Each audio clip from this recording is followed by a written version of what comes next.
Welcome to the Today in History podcast, where you learn about an event that occurred today, October 22nd, from history. Today's episode is titled, October 22nd, 1962, Cuban Missile Crisis. In a televised speech of extraordinary gravity, President John F. Kennedy announces that U.S. spy planes have discovered Soviet missile bases in Cuba.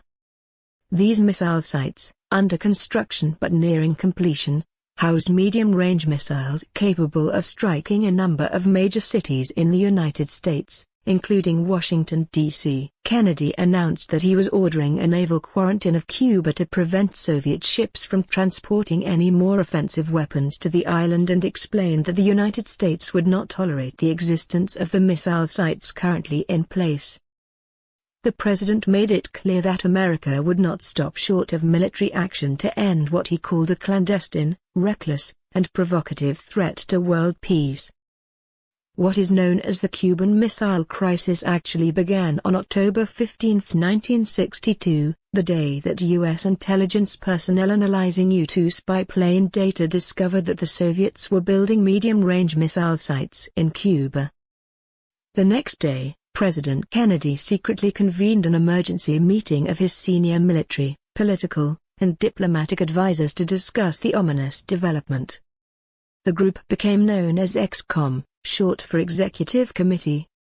After rejecting a surgical airstrike against the missile sites, EXCOM decided on a naval quarantine and a demand that the bases be dismantled and missiles removed.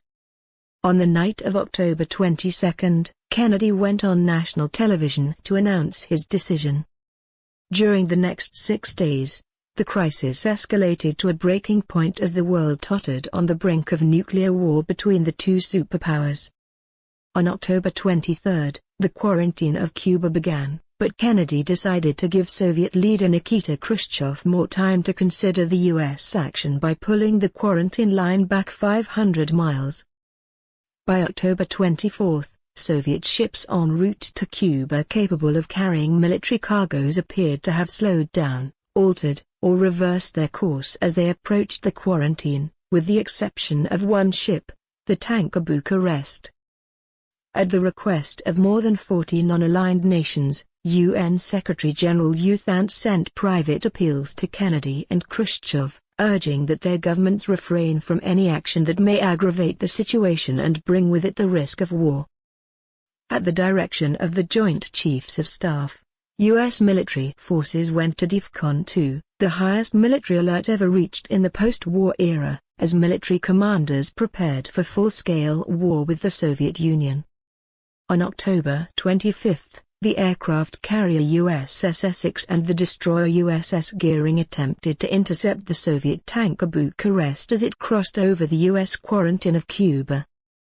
The Soviet ship failed to cooperate, but the U.S. Navy restrained itself from forcibly seizing the ship, deeming it unlikely that the tanker was carrying offensive weapons. On October 26, Kennedy learned that work on the missile bases was proceeding without interruption, and EXCOM considered authorizing a U.S. invasion of Cuba. The same day, the Soviets transmitted a proposal for ending the crisis. The missile bases would be removed in exchange for a U.S. pledge not to invade Cuba. The next day, however, Khrushchev upped the ante by publicly calling for the dismantling of U.S. missile bases in Turkey under pressure from Soviet military commanders. While Kennedy and his crisis advisers debated this dangerous turn in negotiations, a U-2 spy plane was shot down over Cuba, and its pilot, Major Rudolph Anderson, was killed. To the dismay of the Pentagon, Kennedy forbid a military retaliation unless any more surveillance planes were fired upon over Cuba.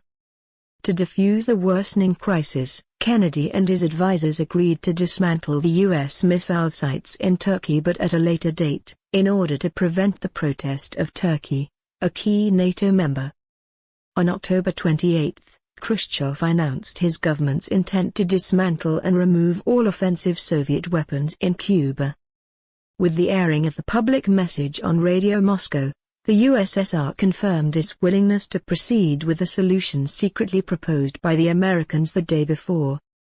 In the afternoon, Soviet technicians began dismantling the missile sites, and the world stepped back from the brink of nuclear war.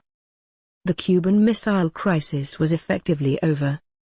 In November, Kennedy called off the blockade, and by the end of the year all the offensive missiles had left Cuba.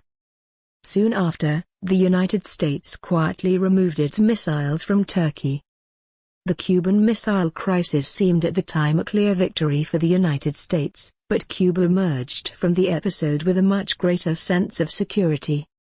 A succession of U.S. administrations have honored Kennedy's pledge not to invade Cuba, and the communist island nation situated just 80 miles from Florida remains a thorn in the side of U.S. foreign policy. The removal of antiquated Jupiter missiles from Turkey had no detrimental effect on U.S. nuclear strategy, but the Cuban Missile Crisis convinced a humiliated USSR to commence a massive nuclear build-up. In the 1970s, the Soviet Union reached nuclear parity with the United States and built intercontinental ballistic missiles capable of striking any city in the United States. Today's historic event is provided by History.com. You can find a link to the article in the show notes. Help support the podcast by rating us on iTunes. One quick review goes a long way to keeping this podcast going. Thanks, and tune in tomorrow for an all-new episode of Today in History.